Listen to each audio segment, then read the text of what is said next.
Ես իրավաբանություն եմ եկել ոչ արհեստական ճանապարհով, ինքը շատ բնական է ստացվել։ Նկարելիս ինձ մոտ ծանր մտավոր աշխատանք է սկսում։ Եվ գորգը, եւ կարպետը, եւ ասեղնագործության շատ նմուշներ իրենց մեջ շատ մեծ խտացումներ ունեն։ Մենք պայմանական անվանել ենք այս սրահը սոցռեալիզմի սրահ։ Ինձ համար իրավաբանությունից անցումը նկարչության շատ սահուն կերպով է լինում։ Ստեղծագործում եմ այն, ինչը որ կա իմ ներսում։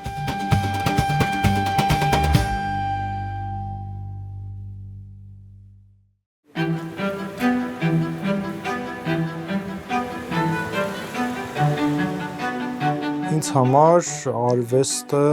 մի շատ կարևոր առաքելություն պետք է ունենա, նա պետք է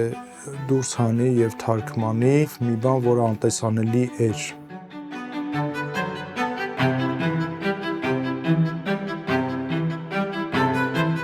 Ես Նարեկ Վանա-Շուղաթյանն եմ, ծնունդով Երևանից եմ։ Վան անունը օգտագործում եմ անվան մեջ, հատկապես ստեղծագործական ոլորտում։ Իմ նախնիների մի ճյուղը հենց Վան քաղաքից է եկել Երևան եւ նաեւ նրանց հիշատակը այդ կերպ փորձում եմ ես պահել, ցույց տալով նաեւ իմ արմատները։ Ես ունեմ երկու մասնագիտություն։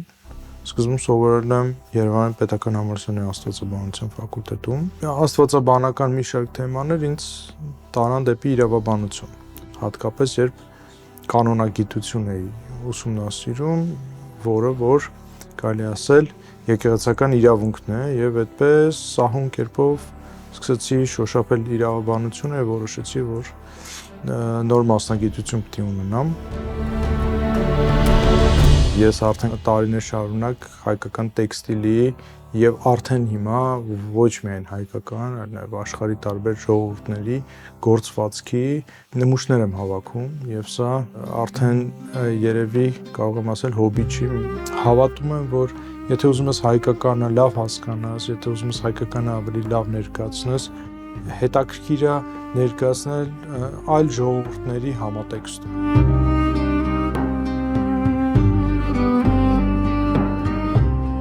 Հիմա մենք գտնվում ենք Հովհաննես Շարամբեյանի անվան ժողովրդական արվեստի թանգարանի Դիլիջանի մասնաճյուղում։ Սա նորաբաց, այսպես կամ վերաբացված թանգարան է եւ արդեն որոշակի ուղղությամբ։ Մենք այստեղ փորձել ենք ստեղծել հայկական գործվածքի թանգարան։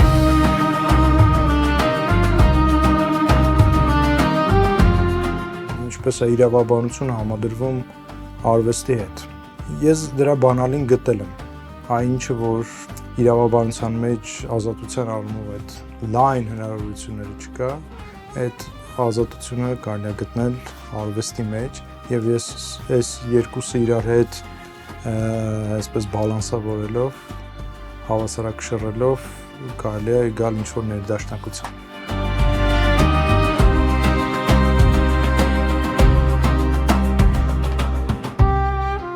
Ես միշտ նկարել եմ, չեմ հիշում ինձ, որ չեմ նկարել։ Մի ժամանակ իհարկե իմ ընտանիքում նկարիչ եղել է իմ պապը, Հովհաննես Շարամբեյանը։ Ցավոք ես մի տարեկան եմ եղել, մահացել է, բայց տանը միշտ իր ներկերը մոլբերտը, որի վրա որ միջև այսօր ես աշխատում եմ, միշտ տեսել եմ։ Նկարելիս ինձ մոտ ծանր մտավոր աշխատանք է սկսում, այսինքն ես խնդիրներ եմ դնում նկարչական, ենթախնդիրներ եմ դնում եւ փորձում եմ լուծել եւ այդ լուծելու համար անընդհատ մտածելու եւ այդ բանին ձեռքով դա թարգմանելու process-ի մեջ եմ։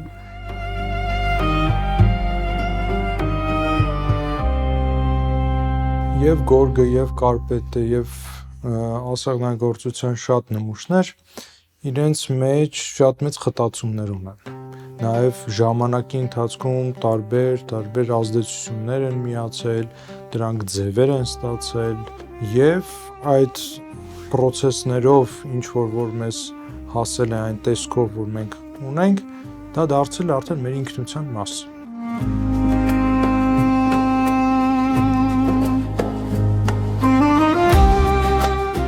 Այս սրահում եւս մեր գորգերի ցուցադրության շարունակությունն է, նորից շատ կարևոր եւ առանցքային գորգեր ենք առանձնացրել թանգարանի ֆոնդից եւ ներկայացրել ենք այստեղ։ Նաեւ ներկայացրել ենք գորգի ստեղծման համար գործիքներ, տորք, որի վրա հյուսում են գորգը, թել ստանալու մի շարք գործիքներ, որ ընդհանուր մարդիկ պատկերացում ունենան գորգի ստեղծման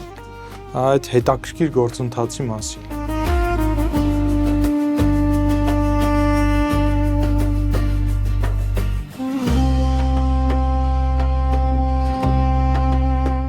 Ես իրավաբանություն եմ եկել ոչ արհեստական ճանապարհով, ինքը շատ բնական է ստացվել։ Իմ երկու մասնագիտությունները ես ինքս եմ ընտրել։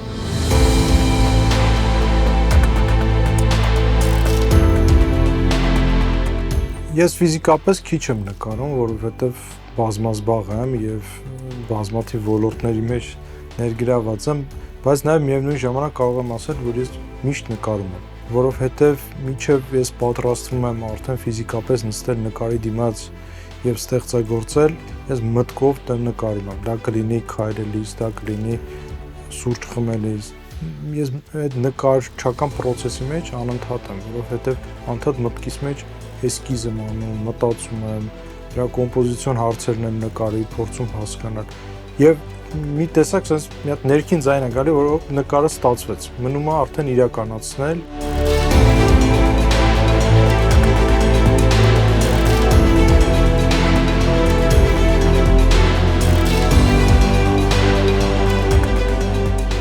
Տարիներ առաջ տանը դասավորումներ անելու ժամանակ մի քանի ասեղնագործ պատառիկներ գտա եւ դրանք զգացի, որ կարևոր նմուշներ են, պապիցս մնացած, աստիճանաբար սկսեցի եւ զուգահեռ ճանաչել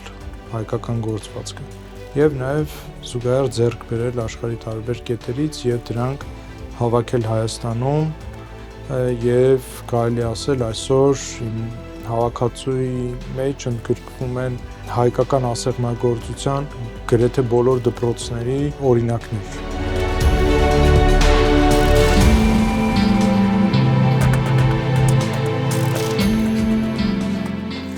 Թանգարանի երկրորդ հարկում ամբողջությամբ ներկայացված է ասեղնագործություն։ Մենք պայմանական նորեն անվանել ենք այս սրահը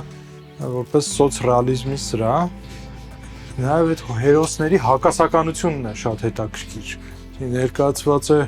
ժամանակի ղեկավարներից Միկոյանը, նրա կողքը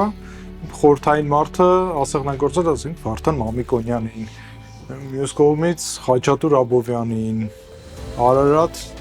լեռը, զինանշանը։ Ինձ համար իրավաբանությունից անցումը նկարչության առօրյա այդպես շատ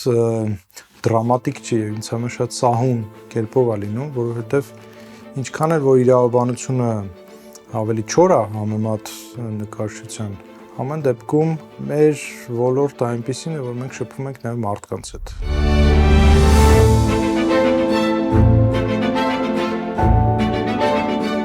Հատուկ ուշադրություն կուզենայի սևեռենք այս աշխատանքին,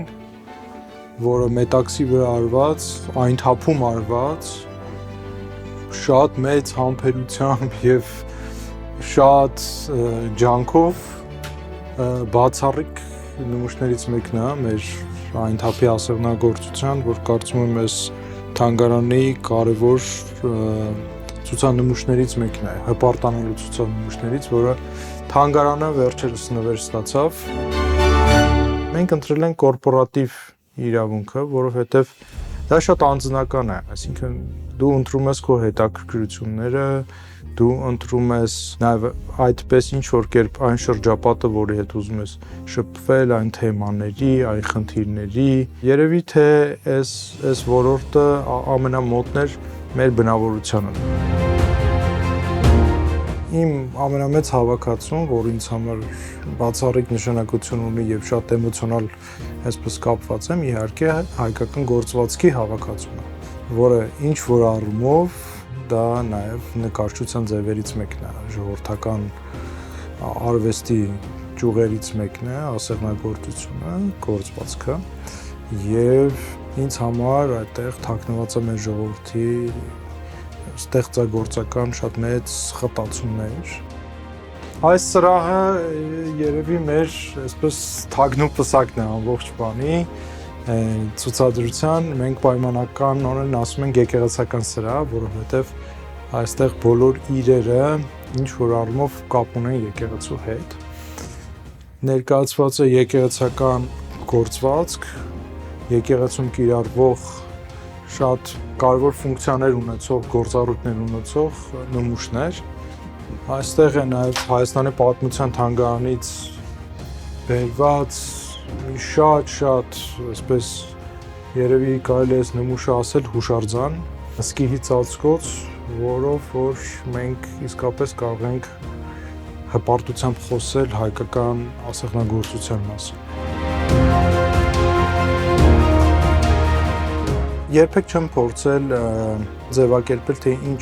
ուղղության մեջ եմ ստեղծագործում եմ այն ինչը որ կա իմ ներսում։ Ինչ վերաբերում է կռ ստեղծագործությանը, այն վիպակ է իմ առաջին գրական ստեղծագործություններից մեկը։ Իհարկե այն միանգամից չի ծնվել, պատերազմից հետո ինչպես բոլորս տարբեր ապրումների մեջ ենք եղել եւ ինչ որ մի պահ կար եւ ուղղակի սուրճ խմելիս կամ որևէ հարմար տեղ նոթեր էի վերցնում եւ այդ նոթերը դարձան մի օր սյուժե, սյուժեն դարձավ վիպակ եւ որոշեցի որ պիտի շարադրեմ նաեւ կիսվի։ Երբ ամբողջ տեքստը պատրաստ էր, նաեւ որոշեցի որ այդ գրքի նկարազարդումները կանեմ եւ այսպես նաեւ նկարչական մասը միացավ գրականության։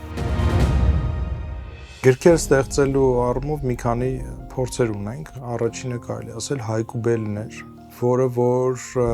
պատկերապատման ժանրից է եւ ես այդտեղ ներկայանում եմ որպես այդ նախագծի պրոդյուսեր։ Հաջողեցինք Հայկուբելի պարագայում, որը մեզ այսպես նոր ուժ տվեց ստեղծելու արդեն Սասունցի Դավիթը ըստ Հովհաննես Թումանյանի։ Նպատակը հետևյալն է, որ ես ուզում եի, որ մեր երեխաների սեղանին լինի հայկական բովանդակությամբ, հետաքրքիր, հարուստ նկարազարդմամբ գիրք։ Գոնե ինձ համար ցուցահանդեսները շատ կարևոր հանգրվան են եղել, որովհետև մի տեսակ ամփոփում ես քո ինչ որ մի փուլում արված գործերը եւ ուրիշ աչքով ես փորձում տեսնել այդ գործերը։ Դա եւ ամփոփում է եւ մի նոր ճանապարհի սկիզբ է միշտ լինում, որովհետեւ ինչ որ մի բան այսպես փակում ես եւ գնում ես բացելու մի նոր աշխարհ։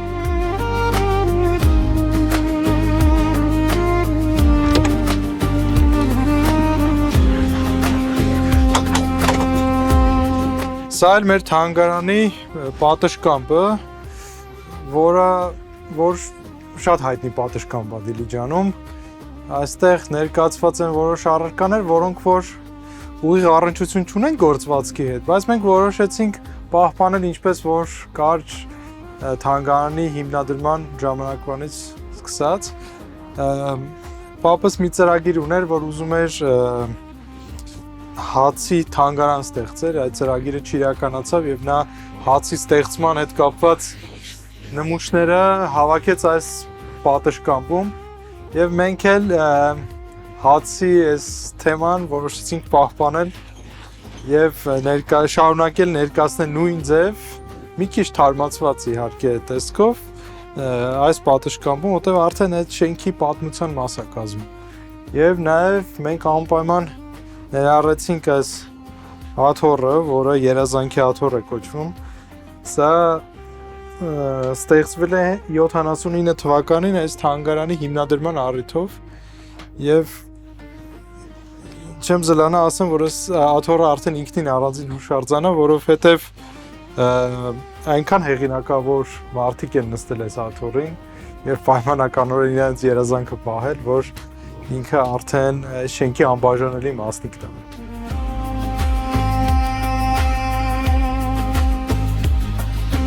Ինձ համար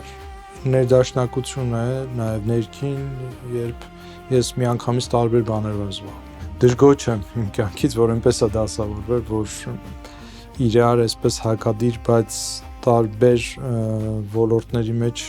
փորձել եմ հետաքրքրություններ գտնել, որովհետև եթե դրանք չլինեին, մի տեսակ, չգիտեմ, կյանքը հետաքրքիր չէր լինի կարծում։